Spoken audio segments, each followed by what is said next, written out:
Good morning po sa inyong lahat. Alam niyo po, kaya ako gumawa ng YouTube channel na to. Simple lang naman ang dahilan. Kasi gusto ko talaga makabahagi ng mga tips na makakatulong sa inyo. Lalo na sa mga nagsisimula pa lang, mga nalilito at mga nag-iisip kung paano ba sisimulan ang online journey nila.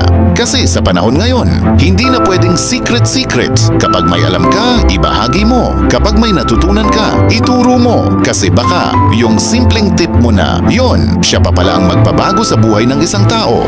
Dito sa vlog ko, hindi ako magbibigay ng generic na tips na makikita mo na kung saan-saan. Ang ibabahagi ko dito ay real talk, experience-based at step-by-step na actual na magagamit mo. Hindi siya papogi, hindi siya pang content lang, kundi pang resulta talaga.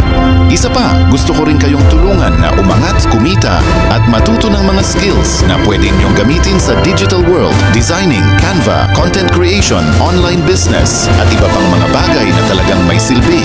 Kaya kung isa ka sa mga taong gusto matuto pero hindi alam kung saan magsisimula, nandito ka na sa tamang lugar. Kasi dito sa channel ko, tutulungan kitang unti-unti, step by step, hanggang maramdaman mo na, ay oo nga, kaya ko pala.